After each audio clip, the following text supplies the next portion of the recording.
said to them, well, I'm the Lord your God, and I made the heavens and the earth, and I made all the creatures that roam the earth, and I made everything, and I did it in 6 days.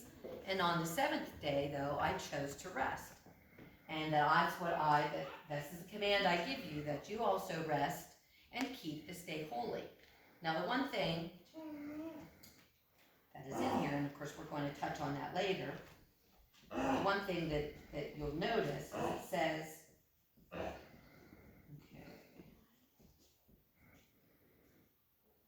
that he made, if in 6 days the Lord made the heavens and the earth, the sea and all that's in them, but that he rested on the 7th day. It says and then it said, neither you won't work, okay, and let's see, 6 days you shall labor and do all your work, but the 7th day is the Sabbath to the Lord. Now, it never said what day was the 7th day. Okay, it didn't really specify and say, oh, that 7th day is definitely Saturday, or that 7th day is definitely Sunday. In the Jewish community, in the Jewish faith, their Sabbath is always Saturday. From sundown on Friday till sundown on Saturday, the Jewish people did absolutely nothing. And these laws were so strict back in that day, that it actually was punishable by death to work on the Sabbath. So that if they found somebody or saw somebody who was laboring, in other words, so actually physically working and doing anything, they actually could bring that person to the authorities, and that person could be put to death, because that's how strict this law was. And so for them it was Saturday. Now in later time Christianity, whenever the Christianity movement went on, and they brought all the name of Jesus' name and his works and everything to the Gentiles and to the whole world, okay, Christians decided that Sunday was going to be their Sabbath. And their reason for that is because Jesus was crucified on a Friday, and he arose on a Sunday, so Sunday is the day they chose as their Sabbath. And of course, all through the years of Sunday being basically a Christian Sabbath, and Saturday being a Jewish, they all held very tight. Now, there are certain Jewish sects today that still keep that going. They sundown on Friday night till sundown on Saturday night. They absolutely keep that totally holy, and they do not work or do absolutely anything.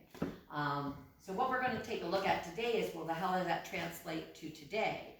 How does that translate now in our culture, in our day, as far as keeping Sabbath day holy, and what does it mean to keep it holy?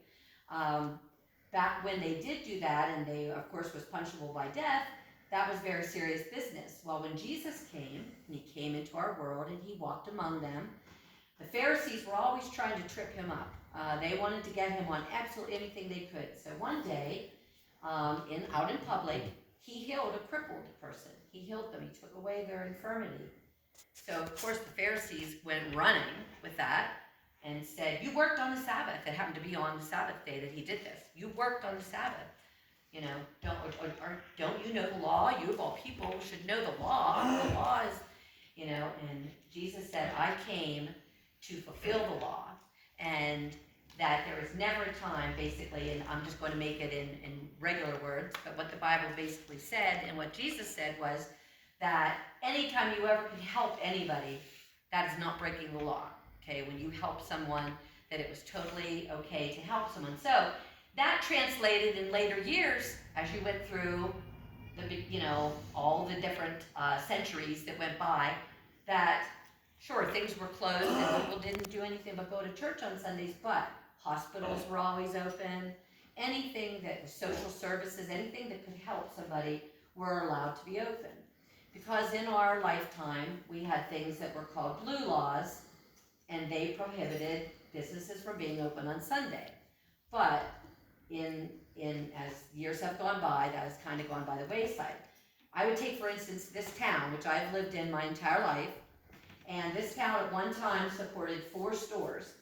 And in those 4 stores, 2 of them you could pump gas at. Okay, and 2 of them had full-time butchers. Vernon, you remember all this. You had full-time butchers. You didn't really have to leave the town. You could get what you needed here. And that was the case when I was a little girl here. I would walk up to the one store almost every day to get something, whatever my mother would happen to need or whatever. And we bought all of our gas here in town. And those things, but you always knew, get everything you needed by Sunday, because they would not be open. There would be absolutely nothing open on a Sunday. And you couldn't just crawl in your car and say, oh, I'll just drive to Altoona then and get what I need, because everything was closed there too. There was really no such thing as a retail store or whatnot. You would maybe have a drugstore open. There again, needs for health reasons. But you could not really go to a store. And then just little by little, decade by decade, things started to change. And even in schools absolutely never had any sporting events. Nothing happened on a Sunday. And then that started changing, and they started having practices on Sunday, and they started having and they started having even games and even tournaments. And I know in my own children's, in those years, those kind of things happened. Now they did tend to keep them to Sunday afternoons to allow for, morning things, but it still did happen. So what does that actually look like then? What would Jesus want for us? He said he came to fulfill the law. He came and he changed a lot of the Old Testament laws when he came. So how does that affect this one about keeping the Sabbath holy? And, what does this look like today? Well, I just had a conversation with Vernon before church started, and I was telling him about a funeral we went to yesterday. We went to one in a Catholic church for a relative of ours, and they always have attendants up front. The priest